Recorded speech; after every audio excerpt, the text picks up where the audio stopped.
Hi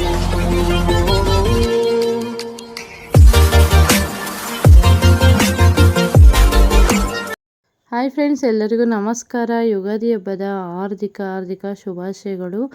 ನಮಗೆ ಇದು ಮೊದಲನೇ ಹಬ್ಬ ಅಂತಲೇ ಹೇಳ್ಬೋದು. ಎಲ್ಲರಿಗೂ once again wish you happy Ugadi ಅಂತ ಹೇಳಲಿಕ್ಕೆ ಇಷ್ಟಪಡ್ತೀನಿ. ಯುಗಾದಿ ಅಂದ್ರೇ ನೆನಪಾಗೋದು ಮಾವಿನಕಾಯಿ, ಮಾವಿನ ಹಣ್ಣು, ಈ ಮಾವಿನ ಸೊಪ್ಪು.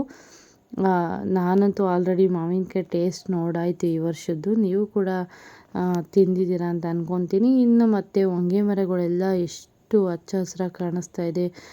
ಹೂವು ಎಲ್ಲ ನೋಡ್ಬೋದು.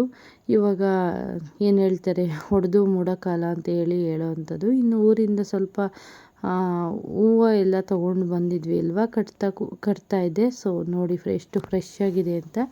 ಇದು 3 ಡೇಸ್ ವ್ಲಾಗ್ ಆಗಿರುತ್ತೆ. ನನ್ನ ತಂಗಿ ಊರಿಗೆ ಹೋಗಿದ್ದು, ನಾನು ಊರಲ್ಲಿದ್ದಿದ್ದು ಎಲ್ಲ ಮಿಕ್ಸ್ ವ್ಲಾಗ್ ಅಂತಲೇ ಹೇಳ್ಬೋದು. ಒಂದು ಮೆಮೊರಿ ಆಗಿರಲಿ ಅಂತ ಅಲ್ಲಲ್ಲೇ ಒಂದಿಷ್ಟು ಕ್ಲಿಪ್ಪಿಂಗ್ನ ಆ್ಯಡ್ ಮಾಡ್ತಾಯಿದ್ದೀನಿ. ಸೊ ಯಾರೂ ಕನ್ಫ್ಯೂಷನ್ ಆಗಬೇಡಿ. ಸೊ ಹೀಗೆ ಎಷ್ಟು ಹೂವು ಅಕ್ಕ ಮನೆಯಲ್ಲಿ ಎಷ್ಟೊಂದು ಹೂವು ಇತ್ತು ನೋಡಿ, ಕಿತ್ಕೊಂಡು ಬಂದು ಕಟ್ತಾ ಇದ್ದೀನಿ. ಅದರ ನೆಕ್ಸ್ಟು ನಾನು ಹೇಳಿದೆ ಇದು 3 ಡೇಸ್ ವ್ಲಾಗ್ ಅಂತ. ಸಂಡೇ ಮಾರ್ನಿಂಗು ಏನೇನೋ ತೊಗೋಬೇಕು ಅಂದರೆ ಏನೋ ಶಾಪಿಂಗ್ ಮಾಡಬೇಕು ಅಂದ್ಕೊಂಡು ಮಾರ್ನಿಂಗೇ ಹೋಗ್ತಾ ಇದ್ದೀವಿ. ಶಾಪಿಂಗ್ ಮಾಡ್ಕೊಂಡು ಬಂದು ಊಟ ಎಲ್ಲ ಮುಗಿಸಿ ಇವಾಗ ನೆಕ್ಸ್ಟು ಅವಳು ಅವ್ರ ಮನೆಗೆ ಹೋಗ್ತಾ ಇದ್ದಾಳೆ. ಸೊ ಓಕೆ ಅಂತೇಳಿ ಕಳ್ಸೋಣ ಅಂತ ಬಂದಿದ್ದೀನಿ. ಸೊ ಹಿಂಗಾಯಿತು. ಒಂದು ಟೈಮಿಗೆ 10 ಮೆಂಬರ್ಸ್ ಅಂತ ಇದ್ದಿದ್ದು, ನಾವು 10 ಜನ ಒಂದು ಮನೆಯಲ್ಲಿ ಇದ್ವಿ. ಫುಲ್ಲು ಹ್ಯಾಪಿ ಅಂತಲೇ ಹೇಳ್ಬೋದು. ಇವಾಗ ಫೈನಲಾಗಿ ಹೋಗ್ತಾ ಇದ್ರಲ್ವ, ಎಲ್ಲೋ ಒಂದು ಕಡೆ ಬೇಜಾರಾಗ್ತಾಯಿತ್ತು. ಪಾಪನ ಮಾತಾಡಿಸ್ತಾ ಇದ್ದೆ, ಬಾಯ್ ಹೇಳ್ತಾ ಇದ್ದೆ. ಸರಿ ಅಂತ ಹೇಳಿ ಬಾಯ್ ಮಾಡಿ ನಾನು ಕೂಡ ಅದನ್ನೆಲ್ಲ ಕಳಿಸ್ಕೊಟ್ಟು ಇವಾಗ ನನಗೂ ಬೇರೆ ಕೆಲಸ ಇತ್ತು. ಸೊ ಹೋಗೋಣ ಅಂತ ಹೇಳಿ ಹೋಗ್ತಾ ಇದ್ದೆ. ಅವಳು ಒಂದು ಮದುವೆ ಇದೆ, ಮದುವೆ ಪ್ರಿಪ್ರೇಷನ್ಗೆ ಅದು ಇದು ಶಾಪಿಂಗ್ ಅಂದ್ಕೊಂಡು ಏನೇನೋ ಪರ್ಚೇಸ್ ಮಾಡಿಕೊಂಡು ಹೋಗಬೇಕಿತ್ತು ಅಂತ ಬಂದಿದ್ಲು. ಸೊ ಭರ್ಜರಿ ಶಾಪಿಂಗ್ ಆಯಿತು ಅಂತಲೇ ಹೇಳ್ಬೋದು. ಫೈನಲಾಗಿ ಅವರು ಕೂಡ ಎಲ್ಲ ಹೊರಟರು. ಸೊ ನಾನು ಅವ್ರಿಗೆ ಬಾಯ್ ಹೇಳಿ ಹೊರಟೆ. ಇನ್ನು ಅಲ್ಲಿಂದ ರುಕ್ಕು ಅವ್ರ ಮನೆಗೆ ಬಂದ್ವಿ. ರುಕ್ಕು ಬಂದು ಆಮೆ ತೊಗೊಂಡು ಬಂದಿದ್ಲು. ನನ್ನ ಮಗ ಅಂತೂ ಆಮೆನೇ ನೋಡ್ಕೊಂಡು ಕೂತಿದ್ದಾನೆ. ಅದಕ್ಕೆ ಒಂದು ಟಾರ್ಚರ್ ಕೊಟ್ಟಿದ್ದಾನೆ ಅಂದರೆ ಅಷ್ಟಿಷ್ಟಲ್ಲ. ಆ ಆಮೆಗೆ ತೆಗೆದು ಮುಳುಗ್ಸೋದು, ಎತ್ತೋದು, ಮಾಡೋದು ಮಾಡ್ತಾ ಇದ್ದ ನನ್ನ ಮಗ. ನೆಕ್ಸ್ಟು ಅಮ್ಮ ನೆಲದ ಮೇಲೆ ಬಿಡ್ತೀನಿ, ವಿಡಿಯೋ ಮಾಡಿ ಅಂತ ಅಂದ. ಸೊ ಹಾಗಾಗಿ ನಾನು ಕ್ಯಾಮ್ರಾನ ಆನ್ ಮಾಡಿಕೊಂಡೆ. ಪಾಪ ಒಂದು ಟಾರ್ಚರ್ ಅಷ್ಟಿಷ್ಟು ಕೊಟ್ಟೇ ಇಲ್ಲ. ಉಲ್ಟಾ ಮಾಡೋದು, ಸೀದಾ ಮಾಡೋದು, ಈ ರೀತಿ ಎಲ್ಲ ಮಾಡ್ತಾಯಿದ್ದ. ಮಕ್ಕಳಿಗೆ ಆಟ ಅಂದ್ರೇ ಇದೆ ಅಲ್ವಾ. ಓಕೆ ಅಂತೇಳಿ ನಾನು ಹಾಗೆ ಒಂದು 5-10 ನಿಮಿಷ ಹಾಗೆ ಕೂತ್ಕೊಂಡು ವೀಡಿಯೋನ ಮಾಡ್ತಾಯಿದ್ದೀನಿ. ಎಷ್ಟು ಎದುರಿಸ್ತಾ ಇದೆ ನೋಡಿ ಅದಕ್ಕೆ. ಅವಾಗೆಲ್ಲ ಕೆರೆಯಲ್ಲಿ ನೋಡ್ತಾಯಿದ್ವಿ ಅಪರೂಪ. ಇವಾಗೆಲ್ಲ ಮನೆಗಳಲ್ಲೇ ಸಾಕ್ತಾಯಿದ್ದಾರೆ ಆಮೆನ. ರುಕ್ಕು ಕೆಲಸ ಮಾಡ್ತಾರಲ್ಲ, ಅವರ ಓನರ್ ಮನೆ ಆಮೆ ಅಂತ ಇದು. ಅವ್ರಿಗೆ ಈಗ ಅವರೇನೋ ಊರು ಹೋಗಿದ್ದಾರೆ ಅಂತೇಳಿ ಇಲ್ಲಿ ಇಟ್ಲಿಕ್ಕೆ ಕೊಟ್ಟಿದ್ದಾರೆ. ಹಾಗಾಗಿ ಇವರೇ ನೋಡ್ಕೊತಾ ಇದ್ದಾರೆ. ಅದು ಎಷ್ಟು ಚೆನ್ನಾಗಿ ಹೋಗ್ತಾ ಇದೆ ಹತ್ರದಿಂದ ನೋಡಿಕೊಂಡು. ನಾನಂತೂ ಒಂದು 10 ನಿಮಿಷ ಉಲ್ಟಾ ಸೀದಾ ಮಾಡ್ತಾಯಿದ್ದೆ, ನೋಡ್ಕೊಂಡು ಬರ್ತಾಯಿದ್ದೆ ಹೆಂಗೆ ಎದುರಿಸ್ತಾ ಇದ್ದಾನೆ ಅಂತ ನೋಡಿ. ಹಿಂದೆ ಬಾವಿಗಳಲ್ಲೆಲ್ಲ ಜಾಸ್ತಿ ಇರ್ತಾಯಿತ್ತು. ಇವಾಗಂತೂ ನನ್ನ ಪ್ರಕಾರ ಬಾವಿಲಿ ನೀರೇ ಇಲ್ಲ, ಇನ್ನು ಆಮೆ ಎಲ್ಲಿಂದ ಬರಬೇಕು.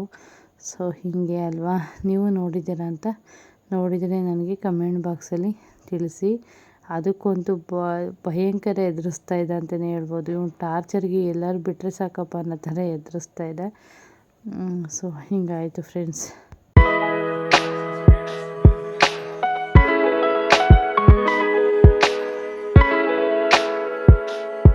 ಇನ್ನು ಇದು ಮಿಕ್ಸ್ ವ್ಲಾಗ್ ಅಂತಲೇ ಹೇಳಿದೆ. ಇನ್ನು ಅಲ್ಲಿಂದ ನೆಕ್ಸ್ಟು ಊರಿನ ವ್ಲಾಗ್ ಇದು.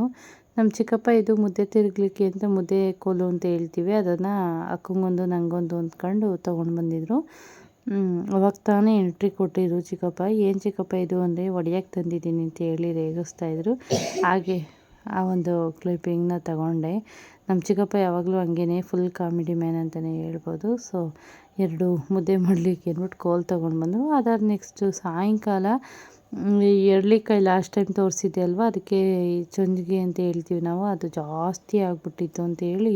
ಮತ್ತು ಈ ಕಾಯಿ ವೆಯ್ಟಿಗೆ ಮರ ಬಾಗಿ ಹೋಗ್ತಾಯಿತ್ತು.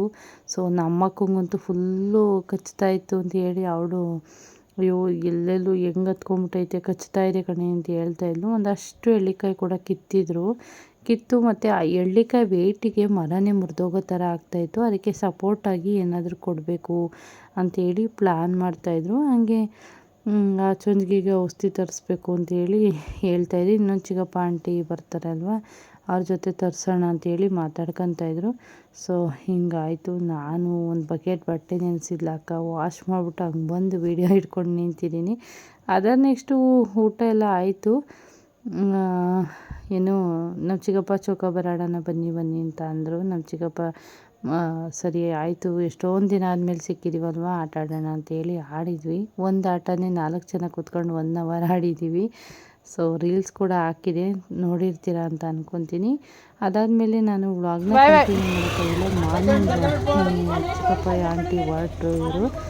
ಅವ್ರಿಗೆ ಬಾಯಿ ಹೇಳಿ ನೆಕ್ಸ್ಟು ರಂಜು ನನಗೆ ಬ್ರೇಕ್ಫಾಸ್ಟಿಗೆ ಮನೆಗೆ ಕರೆದಿದ್ಲು. ಸರಿ ಹೋಗೋಣ ಅಂತೇಳಿ ಹೋಗಿದ್ದೆ. ರಂಜು ಪ್ರೆಗ್ನೆಂಟ್ ಇದ್ದಾಳೆ ಅಂತ ಹೇಳಿದೆ ಲಾಸ್ಟ್ ಟೈಮು. ಮಗು ಆಯಿತು ರಂಜುಗೆ, ಹೆಣ್ಮಗು. ಸೊ ರಂಜು ಮಗುನೇ ಇದು, ಚಿಕ್ಕ ಮಗು, 8 ಮಂತ್ಸು ರನ್ನಿಂಗು. ಇಲ್ಲಿರೋದು ನಾವು ನೋಡೇ ಇಲ್ಲ. ಪಾಪು ಎಲ್ಲಿ ಮಲಗಿದ್ದಾಳೆ ಅಂತ ಹೇಳ್ತಾ ಇದ್ದಾರೆ. ಬಟ್ ಎಲ್ಲಿ ಅಂತ ಹುಡುಕ್ತಾ ಇದ್ದೆ. ಸೊ ಅದು ನಿದ್ದೆಗಣ್ಣು ಹಂಗೆ ನೋಡ್ತಾ ಇತ್ತು.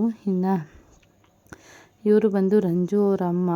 ಸೊ ಈತ ಹೂವು ಕೊಡ್ತಾಯಿದ್ಲು. ಇದಕ್ಕೆ ಮುಂಚೆ ನಾನು ಕ್ಯಾಮ್ರಾ ಆನ್ ಮಾಡೋಕ್ಕೆ ಮುಂಚೆ ಮಂಡಿ ಊರ್ಕೊಂಡು ಐ ಲವ್ ಯು ಹೇಳಿ ಕೊಡ್ತಾಯಿದ್ಲು. ನಾನು ಕ್ಯಾಮ್ರಾ ಆನ್ ಮಾಡಿದ ತಕ್ಷಣ ಹಂಗೆ ಸುಮ್ಮನಾಗ್ಬಿಟ್ಲು, ಕೊಡ್ತಾಯಿಲ್ಲ.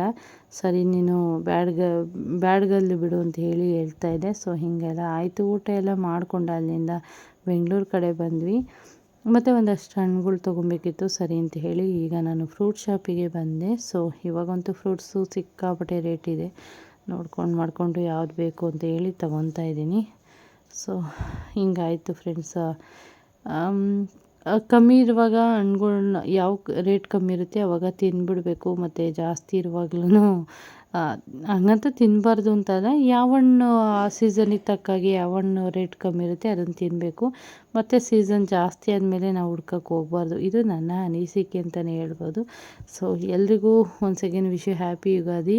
ಎಲ್ಲರೂ ಮನೇಲಿ ಯಾವ ರೀತಿ ಯುಗಾದಿನ ಆಚರಣೆ ಮಾಡಿದ್ದೀರಿ ಅಂತ ನನಗೆ ಕಮೆಂಟ್ ಬಾಕ್ಸಲ್ಲಿ ತಿಳಿಸಿ.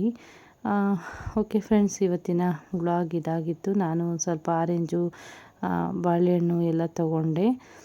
ನನ್ನ ಫ್ರೆಂಡ್ ಮನೆಗೆ ಹೋಗ್ತಾಯಿದ್ದೆ. ಸೊ ಹಾಗಾಗಿ ತೊಗೊಂಡು ನಾನು ಹೊರಟಿದ್ದಂಥದ್ದು. ಸೊ ಇವತ್ತಿನ ವ್ಲಾಗ್ ಸ್ವಲ್ಪನಾದರೂ ಇಷ್ಟ ಆದರೆ ಗೊತ್ತಲ್ಲ, ಪ್ಲೀಸ್ ಲೈಕ್ ಮಾಡಿ, ಶೇರ್ ಮಾಡಿ, ಸಬ್ಸ್ಕ್ರೈಬ್ ಮಾಡಿಲ್ಲ ಅಂದರೆ ಇವಾಗಲೇ ಹೋಗಿ ಸಬ್ಸ್ಕ್ರೈಬ್ ಮಾಡ್ಕೊಳ್ಳಿ.